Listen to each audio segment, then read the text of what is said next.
So one thing that's always difficult about working a full-time job and building a house is you have to stop and reset. And sometimes there's a few days between you're done and when you started. This storm, for example, has kept me from continuing to work on these outside rafters. So I have to reset, find them where I left off. So I checked all of the rafters. They're all got the final lag bolt, but the one that was missing. So this is just loose in here. And then on this side, so they're all done on this side. Everything's done on this side. This side I stop right here. So I've got to do all of those today. But if I don't start on the ones with the complex cut first, then what happens is the shape of the Conex as I screw in from the other side would pull that board out. So let's get that all set up and done. Board is not connected to the shipping container, so if I go outside and I drill holes and I start just pressing, screwing in, what'll happen is it'll push this board out a little bit and then I have to draw it in. So I have learned that I need to clamp this and that one together while I fasten it so that I have straight to begin with and it doesn't get out of kilter. So I do that with a combination of, I always like, that's fun, isn't it?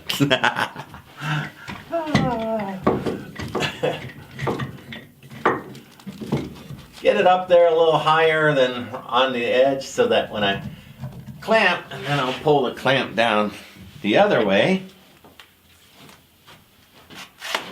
All right.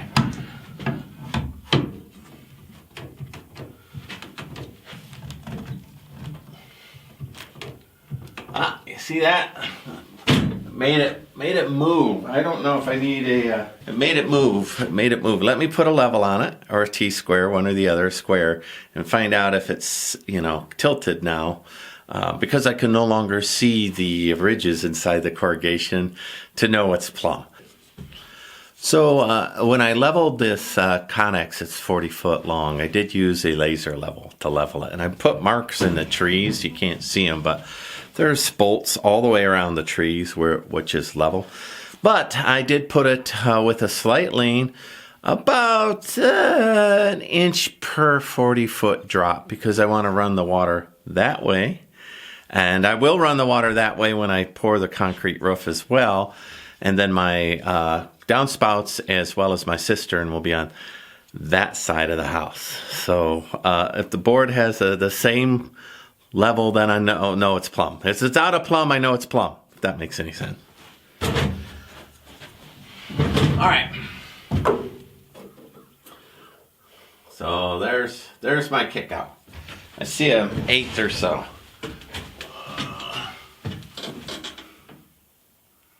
All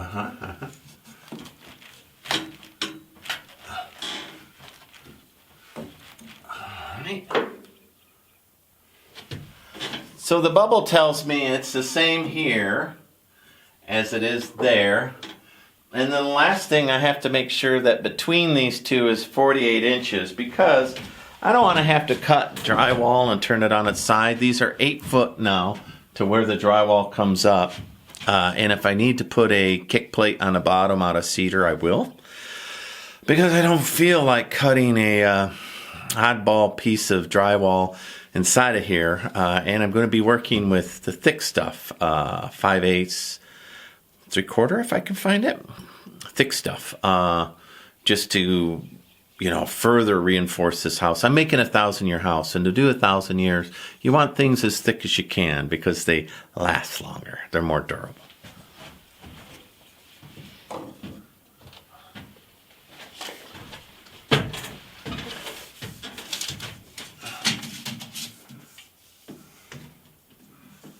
All right, everybody, you see that? I could go that way even a little bit. That way a little bit. Let me do that.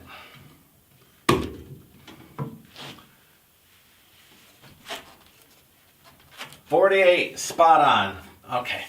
So I've always told you I don't like to measure, but I do. I do measure when it's important. All right, I'll reclamp this up there then, or I'll be satisfied. Well, it has the drop that I designed, the drop that I engineered. So again, I want water to go that way.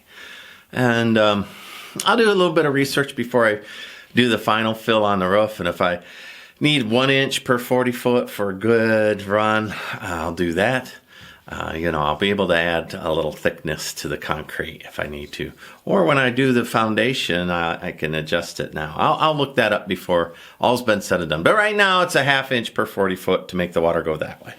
Oh, and it's cantilevered ever so slightly, like a 1/2 inch that way. So all the water runs out that side, to the outside of the building, not to the inside of the building. So these are the kind of things, details, when you engineer it, your shipping container, if you're building it, you got to think about, right? Like how you want the water to shed and where you want it to go. So I've been thinking about it for a long way. And the reason why I picked that is because obviously the lay of the land, it looks flat, but it's 20 feet higher that way. And the river is that way. So I deliberately tipped both Conexes ever so slightly towards the river, right? Why fight the water? Just go with the flow of life. Let me drill this out. This is why I get nothing done. I enjoy talking. I feel like that there's a real human being standing right here, and I'm talking to a real human being, and you're a real human being on the end. I may not know you. Hey, comment, put some notes down on the side. Let me know who you are. If you're building, if you're just here passing through, let me know why you're here. And I won't ask you how I could make the show better, because I doubt I could change my style. It is what it is. So, but hopefully you're digging it. And, stay along. And I'm not the fastest person in the world, but I try to add a little spark to every episode. So I hope I'm not too dry. I've already clamped it on the inside. So you'll notice a couple of things. I bought a little Raynox lens to go on this camera, mostly because I believe I bought the Orville Wright, a buggy that was at the scene of the Orville Wright 1908 plane crash. And I'm going to do episodes, some more formal episodes of that. Not a historian, but I love this story. So, but I want to try it out. So I've got a used 7/32 drill bit that I've been using to drill out the corten, and a brand new one. Let's put a magnifier on this thing and see if we can zoom in a little bit. So this just clamps in. Then you zoom in until you can see the ends. Now I got a slight shake, so I'm going to move the drill bits in and out. All right, so the used one is this one, and the new one is that one. And let's see if we can see a difference as I twirl them in my hands. All right. And I might be able to drill. Let me zoom in even more. Let's see how zoomy this will go before I lose focus. All right. So you can see that they're different styles, but the point is worn off the one. Plus, as I drilled through the protective window tar, I see that it's built up on there. So that seems like a pretty good test. All right, and that's a Raynox lens. It just snaps in if you want to get a magnifier. It has different, I can even get even more, but with handheld magnification, you wouldn't be able to see anything, but you could see chips. You could see the tips worn off. So I'm just buying these 7/32 or whatever size your lag bolts are. I bought a couple of different sizes, but today I'm putting in 7/32. I'll have to wobble it a little bit, I'm sure. All right, there you go. And I just unsnapped it. It's spring loaded. Snappy. It's non-snappy. So there you go. That's a pretty cool little tool. All right, another thing I like to do is have one drill with the bit that I need, and one drill with the, the drill that I need, so I'm not going up and down the ladder, because that's when you fall. Once you go up a ladder, try to stay, especially when you're working off-grid all by yourself. That's where you get hurt. Also, today I'm not wearing my cowboy hat. I use a cowboy hat as if it's a hard hat, and it does work. especially when they're hard-rimmed cowboy hats. You know, they will keep you from cedar and getting scratched by branches or a post come down. It'll give you a little cushion. Probably saved my life when the mesquite fell down, I'll tell you that much. Caulk gun is the winner today. So let's see. Oh, it's not too, it's still liquidy. All right, make sure it's an outdoor. Windows and doors, indoor, outdoor. Oh, there you go. I'll have a little white spot up there. Normally I like them black, but today it'll be a white spot. All right. We'll put that back in because I'll use it.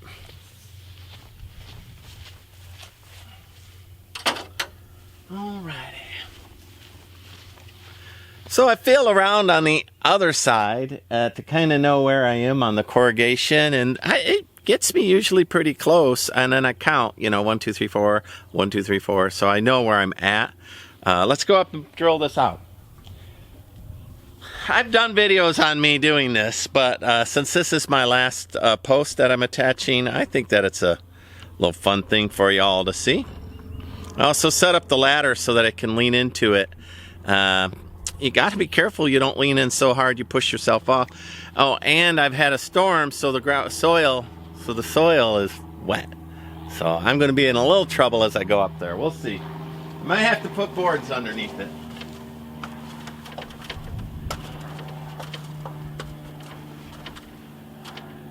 You getting me, internet?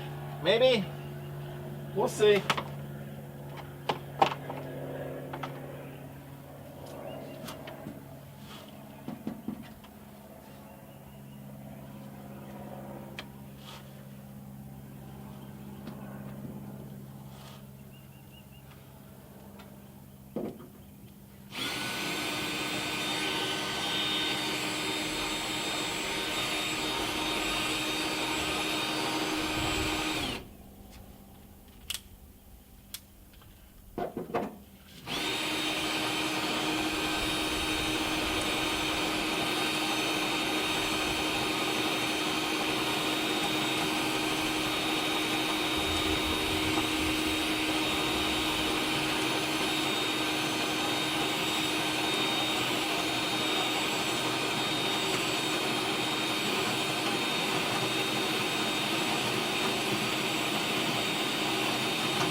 Alright, I like to put one in and go and inspect it so that if I'm off, you know, I'd see that sticking through right away. So that's what I like to do.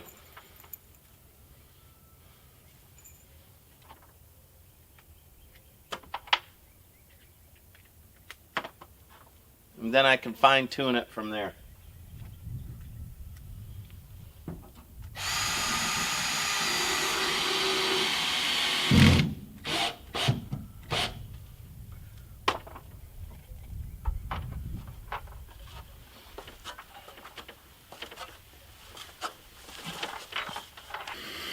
All right, so I'm gonna go in and look now and see if I went through the side of the post or I twisted it a little bit, and then I'll work. I'll put 3 screws in that little section and then a lag bolt in the top piece. In this particular case, it didn't pass the inspection because it's right on the angle of the corrugation. So it's a little twisted. I can visually see that. So I'm going to unloosen a little bit. I'm going to straighten it. I'm going to run some more screws up, a little bit different so they're not pulling it at an angle. And that's why I inspect them. So, and that can happen super fast the way I'm doing it because it's blind fasteners. Admittedly, this would be faster as a 2-person job because I want to be climbing down, inspecting, doing it. But the benefit is I see it with my own eyes, so I know if it's off a 16th or an inch. You know, I know if it poked through the side with my own eyeballs.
Well, now that you've seen me drill 4 of those, let's take a look at that drill bit. Brand new one. It says Cobalt on it, just generic that I found online. They're not high end. They were well rated. How about that? Now this isn't the old one. This was the one that I put in brand new. It's still in the drill, so I'm rotating. Not half bad. It's I don't see any chips or wear yet. So, but I don't mess around. As soon as it takes me a couple of minutes to pop a hole in, then I replace it. All right, well, that itch is scratched. Let's go in and inspect my work and see how that post is. All right, let's go inspect. See if that post is officially posted. All right. Doesn't look too bad, does it? There's a little twist in there. I took it out with the extra clamp. Now there is a gap towards the back, but remember I'm going to have a half-inch, inch and a half of furring strip, and then I'm going to have a 5/8 of drywall. So, you know, I think I've got a little wiggle room there for gaps in the very, very back. But that one's tight, so when you see it from the bottom, that looks tight. And now the load, if you notice, and I'm not too worried about the load this close to the end because the posts there are load-bearing, hugely load-bearing steel. But if the roof deflects while I'm pouring concrete, that deflection will be caught, transmitted down to the rafter, down to the post into the header into the 2x4 frame, and all of this is attached to steel. It's all attached to steel. So double header and all of that stuff, and double upright, everything you know about stick built does not apply, because I'm attached everything to the steel. And then as I screwed in, of course, it pulled any warp out of the building. So I know that my edges will be as straight as possible for this old Conex. But that passes inspection. Let me zoom. All right, you're looking with your own eyeballs. Zoomy, zoom, zoom. Pretty good seam. Now if I follow this over, this post is not screwed in over here. So notice it pulled it out of center here. So I'm going to have to redo everything there. There's a post behind this door. I'm just using the door to hold everything up. All right, let's get that done. All right, I'm on the other side of the post, and first I'll go in and I'll straighten them all. I'll put a level on them. I'll make sure none are visually awful. They shouldn't be. I staged them all. And how far out of plumb can they go? You know, just a 1/4 inch or so, and I will pick that up. I'll make sure I could put a 4x8 sheet of drywall straight in without any, you know, I don't want any extra. It's okay to cut some off. I'm fine with that. But I don't want to have to add a little 1-inch strip or do something stupid. I don't want to do that. So I'll go in and I'll double check all that. And then more than likely I'll speed walk you through all of this drilling because it's just pressing. And when the soil's soft and I'm on a ladder, I mean, I really have to be careful. I'm gripping it from the top. Any kind of little wiggle in the ladder, I get down, I put boards under it, I restage, I do all of that. Probably would be better to have a maybe a rolling scaffold out here, maybe. Maybe I've taken the time to build the ground all the way around it. I'll get to that when I do the earth bag for sure, hyper adobe.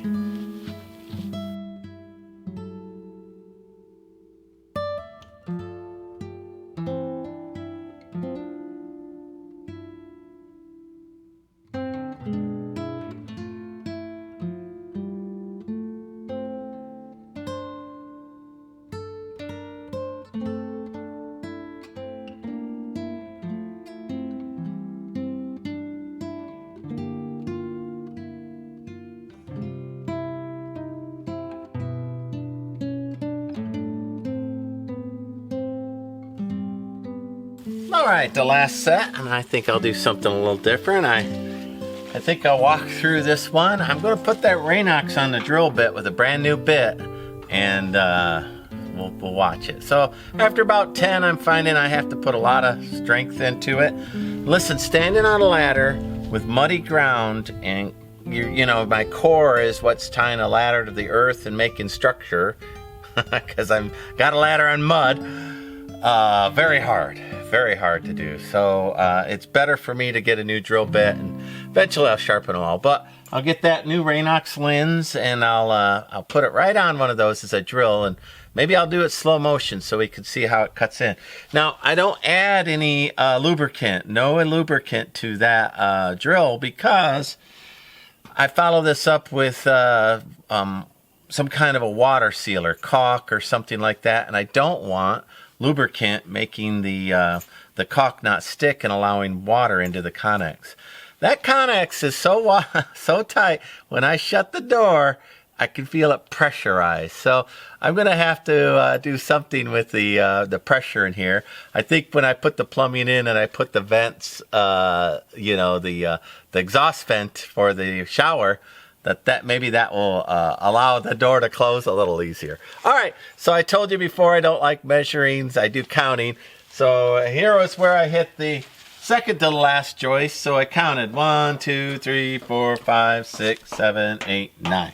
This should be right here where the last joist is. Now, I could go inside and count back and make sure, or I could drill and miss one. Well, we'll find out. Let's find out together. Let me get that Raynox lens.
All right, that's the first screw that I put in. So I want you to pay attention to how much, when I run the next screw in, how much the metal deflects versus how much the screw will come out. It will be quite a bit different. So the next screw is about 16 inches away.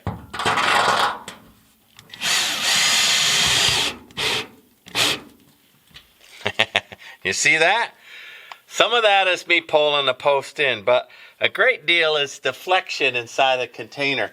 I have made this wall much straighter by putting in these heavy-duty 4x4s. I know people frame the inside of their Conexes with aluminum because it's fast, but that's not pulling these edges in. If yours is a used container, and it's been out to sea for any appreciable time and banged around by the cranes, you could see that the, a whole 1 inch, half inch banged out. I can see it looking down it.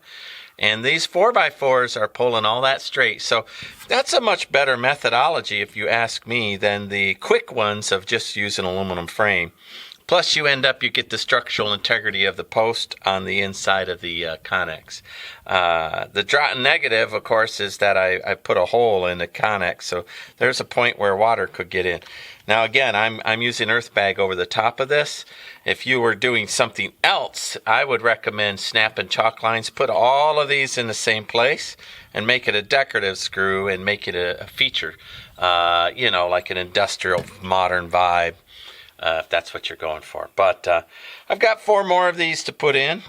And then I come back and I tighten them all again. I check the post, make sure it's not warped on the inside. And every one I rework a couple of times. That's why you see me going up and down the ladder. So I'm checking the inside, then I'm tightening them on the outside. Little Hanky laying down. He freaks me out when he does this sometimes. But I learned, according to the internet, that horses need to sleep 2 hours a day, and as they get older, they need to lay down more frequently. Just like me. There's cute little Hank. He knows I'm talking about him. He's expecting oats. Every time I say his name, his little ears jump up. Oh, little Hanky, like a little colt. Getting old. I'm with you, brother. I'm with you.